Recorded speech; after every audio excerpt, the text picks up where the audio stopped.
This out, brother, is that New York rappers was getting 80 to 100, 800 to 1.2 million, or some larger than that, and sign with labels back then.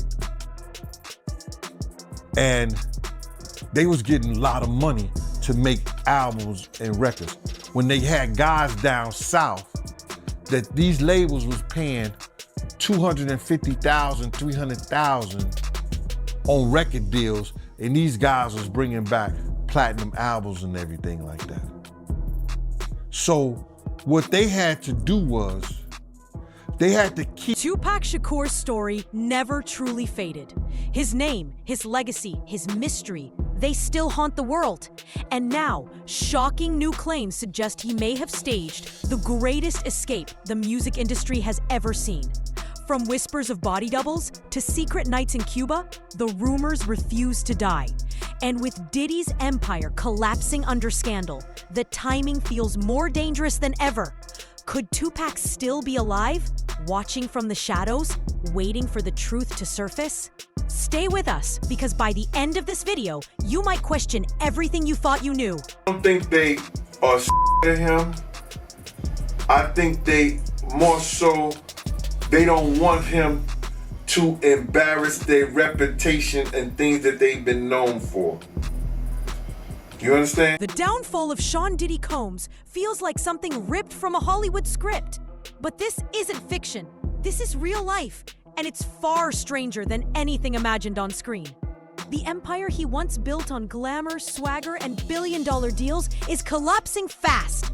What was once untouchable now stands exposed, buried under federal indictments and court filings that read less like dry legal papers and more like the pages of a dark crime thriller. Prosecutors have, over time, figured out how to apply it to a variety of just networks that are organized in some fashion. And in this case, that organization starts with Sean Diddy Combs, and it encompasses the people surrounding him, from his employees to people who are just supporters in his network. As shocking as it may sound, whispers suggest Sean Diddy Combs wasn't just a flashy mogul, but a mastermind tied to one of hip-hop's darkest mysteries. The night Tupac Shakur's reign ended in Las Vegas. Prosecutors now allege racketeering, exploitation rings, and secret tapes that could lock him away for life.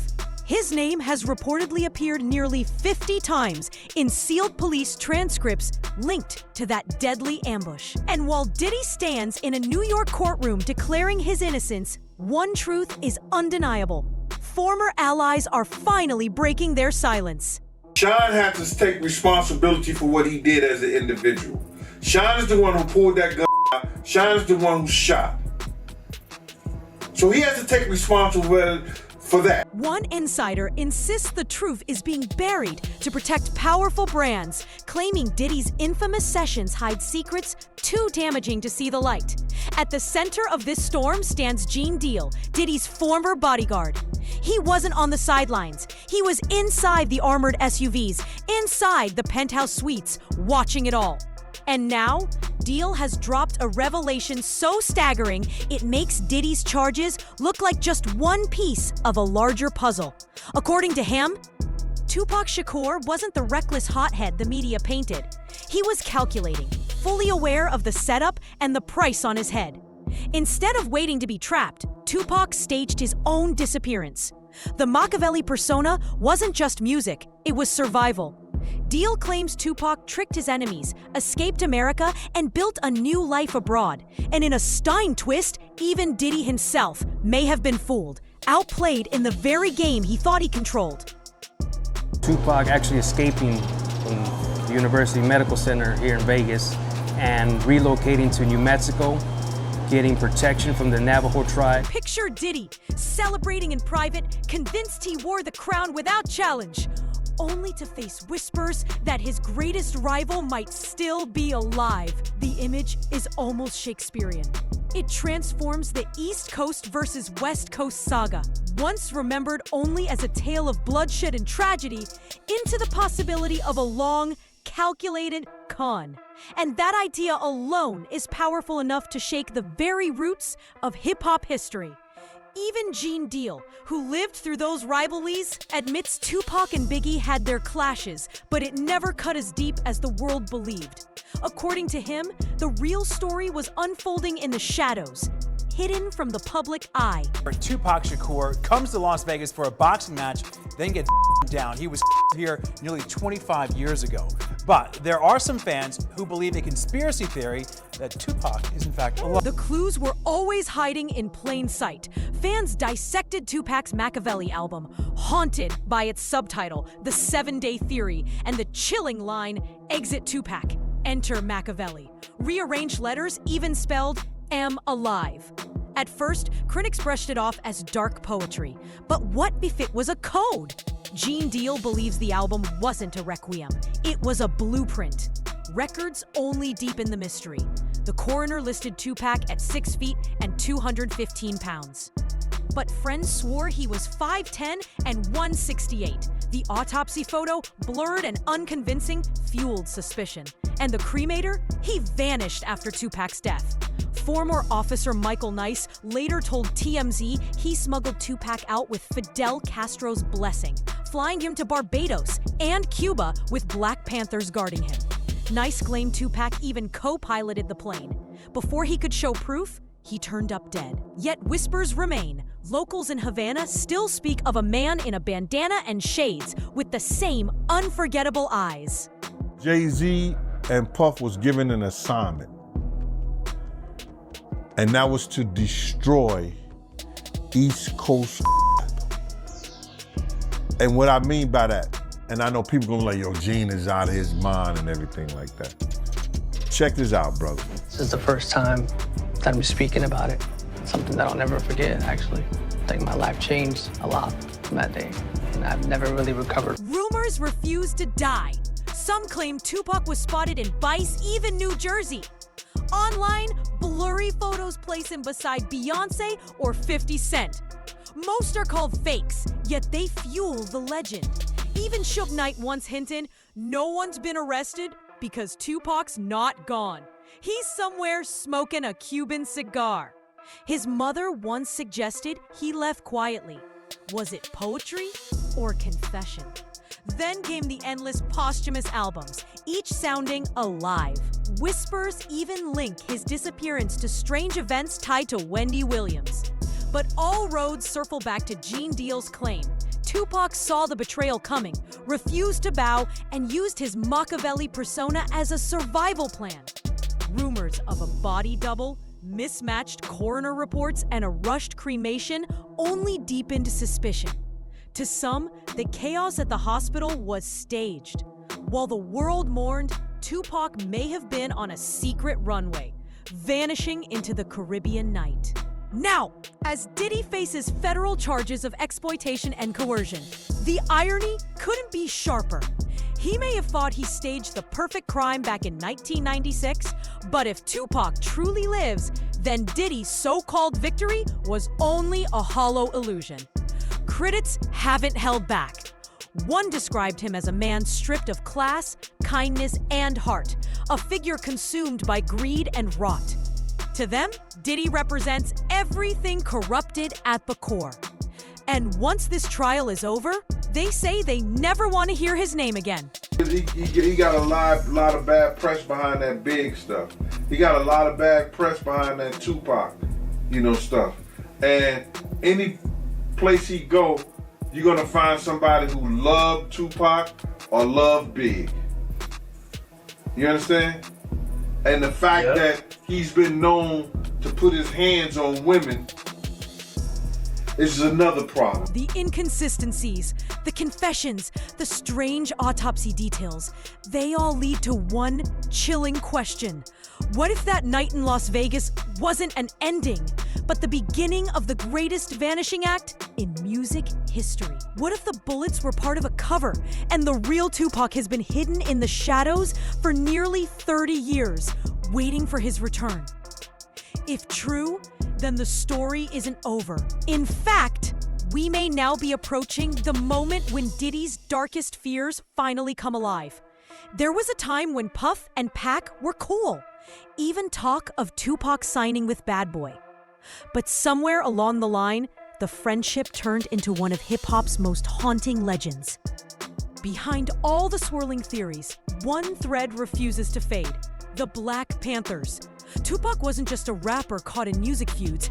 He was born into a family of fighters. His mother, Afeni Shakur, was a Panther. His godfather, a militant organizer, spent decades battling federal agencies. With roots like that, it isn't hard to imagine a safety net already waiting when Los Angeles grew too dangerous.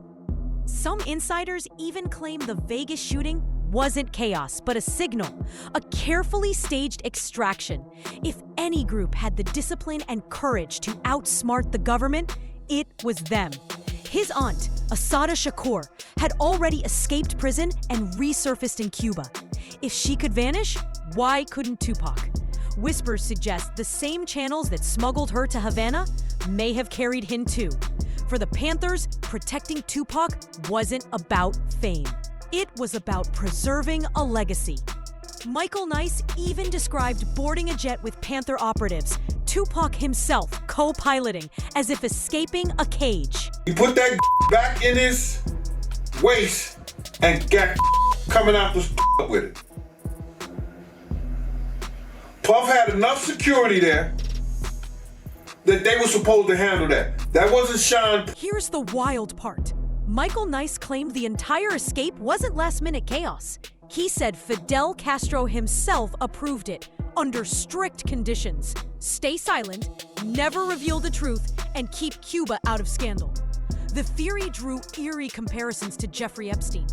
Like Epstein, who allegedly held tapes on powerful figures, many ask, did he really end his own life? Of course not. When the stakes are that high, truth rarely shows in plain sight. Then came the twist. Just as Nice promised to release proof, he turned up dead. His colleagues called the timing far too convenient. Before his demise, Nice described a hospital body swap, money exchanging hands, and a double posing as lifeless Tupac. He said the jet first landed in Barbados before Cuba took him in. In this version, the Panthers provided muscle, Castro gave sanctuary, and Tupac played the deception. A trinity built for survival. For someone like Tupac, silence would feel like a prison. He thrived on energy, reinvention, and the roar of the crowd. In exile, stripped of the stage, each day would erode his sense of self. Exile demands invisibility, and invisibility suffocates. Psychologists call long isolation a rebirth. You don't return the same. For Tupac, that rebirth could have been profound. His music always spoke of rebellion and survival, but years in hiding may have twisted those instincts into paranoia, distrust, and fear.